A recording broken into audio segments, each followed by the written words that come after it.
네, 어저께 장 마감하고 불과 한 10여 분 정도 지나고 나서는 이렇게 WTI 64불 03으로 완전히 마감이 됐었는데요. 근데 이제 오늘 아침에 이제 다시 리프레시 해보니까 바뀌었더라고요. 천연가스도 마찬가지고, 네, 천연가스도 마감 직후에는 3불 02로 나와 있죠. 10월 선물 2.58% 이렇게 오른 상태로 끝난 거로 표시가 됐는데 WTI는 64불 03으로 0.88% 마이너스. 근데 이제 나중에 물론 데이터가 더해져가지고 바뀐 거겠지만은 오늘 아침에 이제 이렇게 바뀐 걸 다시 한번 확인해 봤습니다. 네, WTI는 64불 01로 0.91%, 천연가스는 2불 997로 1.8% 이렇게 변동이 바뀐 거. 네. 물론 데이터가 나중에 더해져서 그렇겠죠. 마감한 이후에 일부 더해진 것도 있겠지만은, 네. 보통은 이제 마감 직후 한 10여 분 내외 지나고 나서 바뀌는 경우도 가끔 있긴 있습니다. 네, 하여튼 바뀌어서 결과가 하여튼 1.8%, 조금 차이는 나지만은 그래도 요 3불 넘어간 거와 또 3불 이하 그런 건 이제 심리적으로 좀 큰 차이가 느껴지죠. 숫자로는 큰 차이는 아니더라도. 그리고 또 2% 넘어간 거하고 또 1%대하고도 또 틀리고. 어쨌거나 상승으로 일단은 천연가스 끝이 났고, 네, 현물가는 2불 93으로 끝이 났죠. 요 부분이 이제 오후장, 중간 부분이 오전장. 오전장에서는 어느 정도 보합세를 나타내면서 내려갔다 올라갔다 내려갔다 이런 식으로 어느 정도 보합세 유지하다가 오후장 들어서, 보통 금요일은 오후장에 매물이 좀 나오는 편인데 반대로 오후장이 좀 끌어올리면서 끝이 난 거죠. 그리고 나서 아까 선물 10월은 하여튼 끝이 난 이후에 조금 매물이 나왔겠죠, 막판에. 네, 그게 조금 나중에 더해져서 3불 넘어갔던 것이 다시 또 2불대로 들어갔는데, 어쨌거나 하여튼 상승세로 일단 천연가스 금요장 마감됐습니다. 네, 이와 반면에 이제 서부 텍사스유, 네, 원유 쪽은 이게 이제 오후장은 거의 움직임이 없죠. 네, 30분 봉으로 봐도. 네, 그리고 오전장에서 조금 끌어올린 듯 하더니 런던장에서, 뉴욕 오전장에서 또 하방 압력 받고, 전반적으로 하여튼 어느 정도 박스권 형성하면서 끝이 났죠. 변동성이 아주 적었습니다. 네, 금요일. 물론 결과적으로는 마이너스로 끝이 났지만은 0.8% 내외로. 네, 현물가에서는 아직 3불대 들어가진 않았지만은 거의 직전이죠. 2불 거의 94 가까이 올라갔다가 지금 끝이 났으니까요. 정확히 2불 93으로 일단 마감이 됐는데 1시간 봉으로 본 모습.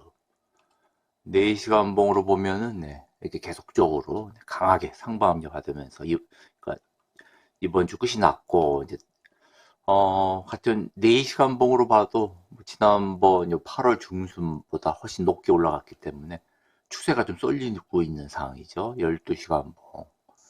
네, 아직 3불대 들어가지는 않았습니다. 이렇게 7월 달, 8월 초순, 여기 3불대, 이렇게까지 들어갈 가능성도 있고, 한번 선을 그어 놓죠. 3불대에서. 네, 현물가 3불대. 네, 다른 색깔로 한번 바꿔보면은, 글쎄, 3불대 직전인데, 12시간 봉으로 본 모습, 원데이 봉으로 본 모습. 이렇게 지난 6월, 그리고 7월 사이, 4불 때 찍고 또 3불 중반 때까지 왔고 이렇게, 그리고 나서 이제 계속적으로 하방 장세 받으면서 거의 최근까지 하방 장세 강했죠. 2불 60 가까이도 내려왔고, 그리고 나서 이제 지난주에 계속적으로 끌어올려 가지고 현재 2불 90대 와 있는 그런 모습입니다.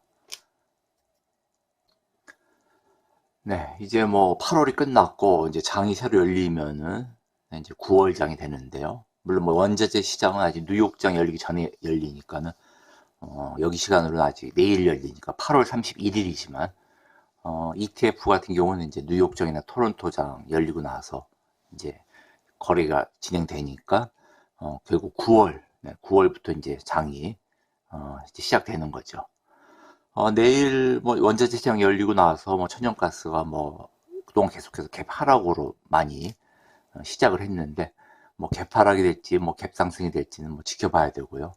뭐 그동안은 5번인가요? 5주인지 6주인지 하여튼 연속적으로 갭 하락으로 일단 시작을 했었죠. 지금 하여튼 2불 93에서 이번 주 이제 다시 장이 어떻게 시작될지는 모르겠지만은 일단 9월장 보통 10월 중순 사이 보면 9월장은 허리케인 영향을 좀 많이 받았었고 지난 기록을 보면은 9월 초순 중순 사이가 허리케인이 좀 많이 오지요. 8월 말부터 그러니까 허리케인 영향 받을 가능성이 있고 그리고 이제 보통은 9월 그리고 10월 한 중순까지 전반적으로는 여름보다는 좀 약세 보이는 경향이 좀 있죠. 천연가스가. 그렇지만 이 올해는 또 어떻게 될지는 알 수가 없는 거죠. 지금 8월 말로 가고 9월 들어가기 직전에 이렇게 끌어올렸기 때문에. 저 같은 경우에는 이제 요 2불 90대에서 인버스 진입을 좀 해봤는데, 그리고 금요일 날 장 끝나기 전에 좀 체결된 것도 있고, 요 3불 가까이 맞춰놓은 거, 현물가도 그렇고, 그리고 이제 10월 선물가도 요 3불에 맞춰놓은 게 돼가지고, 일부 숏 진행하는 것도 있고, ETF는 콜드하고 HND에 조금 들어간 게 있고요. 근데 예전처럼 뭐 1차 진입, 뭐 2차 진입, 뭐 3차 진입 뭐 이렇게 나눠서 이렇게 분할 매수나 분할 매도 작년까지 그렇게 했었는데 올해는 그렇게 하지 않습니다. 올해 들어서는 한 번 들어가고 나서 정량으로 뭐 정량이라 그러면 뭐 제 나름대로 뭐 예를 들어서 뭐 보일이나 콜드는 한 번 들어갈 때 뭐 예를 들어서 뭐 만불이면 만불 딱 정해놓은 정량만 들어가고 HN도 마찬가지고요. 뭐 캐나다 달러로 뭐 2만 불 이내, 그럼 2만 불 이내로 딱 이렇게 정량으로 들어간 다음에 최소한도 물타기가 필요할 때는 예를 들면 콜드나 보일, HNG나 HNU 같은 경우는 2배수니까 요 현물가든 뭐 선물가든 요 가격이 최소한도 20% 이상 벌어질 때, 그러니까 20% 이상 벌어지니까 거의 한 25% 근접한다 그러면은 보일이나 콜드나 HNU나 HND 같은 경우에 이제 마이너스 50%가 된다는 얘기겠죠. 그럴 때 한번 물타기 딱 한번 하기로 결심을 했습니다. 아직까지는 올해 들어서 뭐 마이너스 50%된 적은 없었기 때문에 그렇게까지 물타기 들어간 적은 없고요. 물타기는 정확히 이제 정확히 2배로 해가지고 생각을 하고 있기 때문에 그렇게 한 번만 들어가고 나서 그냥 기다리려고 생각합니다. 아직까지 인버스 요번에 진입한 거 뭐 2불 90대 들어갔지만은 이게 뭐 그렇게까지 마이너스 50% 되려고 그러면은 일단 보일과 콜드에서 그러니까 현물이나 선물 쪽에서 최소한 또 20% 이상 떨어져야겠죠. 네. 20% 이상 가격 변화가 있어야 이제 그렇게 물타기 들어가는 시점이 된 거로 생각하고 이제 들어가고 그 다음에는 추가적으로는 안 하려고 생각하고 있습니다. 그렇게 생각하는 이유가 계속적으로 작년, 재작년 이제 결과를 이렇게 지켜보면은 특히 보일, 콜드 위주로 봤을 때, 그리고 이제 작년부터는 주로 캐나다 종목 HNU, HND로 들어가지만 어쨌거나 레버리지 인버스 지켜보면은 특히 선물 쪽이 심하죠. 마진 거래, 그러니까 신용 거래 뭐 이런 거. 신용 거래 뭐 좋다 나쁘다 떠나서 위험성이 너무 높기 때문에 저는 되도록이면은 특히 ETF 쪽은 일체 신용 거래는 안 합니다. 그냥 현금 거래만 100%. 여기도 이제 예를 들어서 회사에 따라서 뭐 퀘스트레드나 뭐 이런 회사는 2.5배, 그러니까 신용 거래를 할 수가 있는데 그래서 일부러 거래를 안 하고 있고요. 그쪽에서 은행에서 이제 자체에서 이제 하는 그런 ETF, 네, 그런 회사 이용하면서 수수료가 높더라도 현금 거래만 지금 치중하고 있습니다. 일단 현금 거래를 하면은 이제 ETF 쪽은 뭐 물론 괴리율이 생기겠지만 나중에 오래 가지고 있으면은 네, 보일이 좀 올라가지고 그나마도 이제 6개월치 보면은 60% 정도 마이너스지만, 이게 얼마 전까지 마이너스가 거의 70%에서 넘어갔었죠. 6개월 정도 만약에 물려 있다면 계속적으로. 뭐 그렇게까지 뭐 장기적으로는 ETF를 갖고 있지는 않은데, 뭐 한 달치 예를 들어도 좀 보일이 많이 올라간 관계로 11%, 뭐 10% 이상 지금 이제 마이너스 되고 있는 상황이죠. 예전 같으면 뭐 3분의 1씩 나눠서 혹은 4분의 1씩 나눠서 점차적으로 이제 들어갔었는데, 하여튼 요번에는 하여튼 한번 기다렸다가 들어가고 나서 최소한도 마이너스 50% 보일 같은 경우 콜드나 벌어졌을 때 한번 물타기를 하려고 하기 때문에, 그래서 올해는 또 어떤 식으로 투자가 진행될지 내년까지도 그렇게 일단 하려고 생각하고 있습니다. ETF 뭐 투자 특히 뭐 천연가스는 보일하고 콜드 혹은 최근에 뭐 HNU나 HND 같은 그런 캐나다 종목, 뭐 한국에서 여러 가지 또 레버리지나 인버스 종목이 나와 있죠.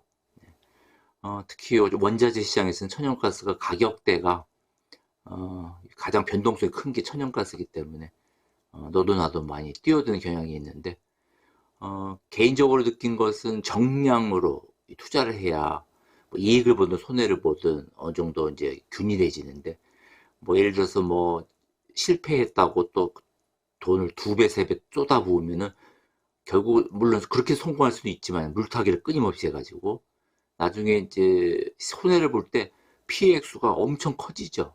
그런 경험도 많이 해봤을 겁니다. 콜드도 40불 찍고서 40불 대 그리고 34불 대 와 있죠. 제가 지난 영상에서 말씀드린 것처럼 콜드 보일이 빨리 만나면 30불 초반에서 만날 수가 있겠죠. 가격대가 콜드 같은 경우에는 한 차례 더 크게 떨어지면 뭐 30불 초반으로 밀릴 거고, 보일은 뭐 당연히 32불, 33불대로 가겠죠. 그럼 그 사이에서 만나겠죠, 가격대가. 만약 다음 주에 만약 계속적으로 천연가스 가격이 상승한다면 콜드가 30불 초반으로 밀릴 가능성이 있죠. 근데 일단 추세가 완전히 쏠릴지 안 쏠릴지는 이제 다음 주 돼보면 이제 알 수 있겠는데, 지금 5일치만 하더라도 14% 가깝게 떨어져 있고, 하지만 이제 아직 한 달치는 아직까지 어, 거의 한 9% 가깝게 상승되어 있는 홀드 가격이죠. 6개월치 같은 경우에는 거의 46%. 그나마도 이제 콜드가 많이 떨어져서 이렇게 된 거죠. 지난주까지 상당히 뭐 한 60% 가깝게 이렇게 됐었는데, 6개월치가. 하루치만 보더라도 거의 한 4.6% 이상. 이거 2배수기 때문에 신용 거래를 안 한다고 그래도 보이라고 콜드 같은 경우에 어, 두, 두 배수가 이제 왔다 갔다 하는 거기 때문에 하루에 10여 %씩 왔다 갔다 하는 경우도 꽤 많습니다. 그렇기 때문에 저 같은 경우에 만약에 마이너스 50%될 때 물타기를 한다, 그게 딱 한 번만 한다 생각해도 그런 경우가 1년을 통틀어서 보면 여러 번 올 수가 있죠. 투자를 끊임없이 한다고 그러면. 근데 뭐 계속적으로 뭐 저는 들고 다 있는 이렇게 중장기 투자를 하지는 않기 때문에, 글쎄 뭐 이번에 지난주 이제 목요일 금요일 사이에 들어간 인버스, 특히 금요일에 이제 주로 이제 본격적으로 진입을 했는데, 과연 뭐 말 그대로 뭐 추세가 한쪽으로 쏠려서 콜드 가격이 반토막이 날지, 그래서 이제 물타기를 한번 하게 될지, 아니면 이제 기존에 9월달 천연가스 약세 보이는 경향이 있어서 글쎄 뭐 요번에 몇 퍼센트 이익을 보고 다시 나오게 될지, 한번 이제 장이 또 시작되면은 내일 또 어떻게 될지 또 궁금하네요. 하지만 저 무리해서 투자하는 건 하여튼 피하고 있습니다. 특히 제가 신용거래라던가 마진거래를 피하는 이유가, 마진거래 신용거래를 하면은 변동성 때문에 결국은 당하게 될 수밖에 없다 느껴서 현금거래하는 게 일단 낫다. 물론 뭐 이익이 나서 수익이 좀 적어도 현금거래만 해가지고 그래도 결국은 현금거래만 하는 것이 낫다고 생각을 합니다. 한국에서 그걸 미수금 거래 뭐 이렇게 부르는데, 마진 거래, 신용 거래, 뭐 주식 투자할 때도 보면 뭐 자기가 갖고 있는 그 주식을 담보로 해가지고 뭐 2배, 3배 이렇게 하는 거 썩 바람직하지 않은 것 같습니다. 그래서 올해는 작년부터 사실은 신용거래를 피해 왔는데 올해는 아주 철저하게 아주 지킬 생각입니다.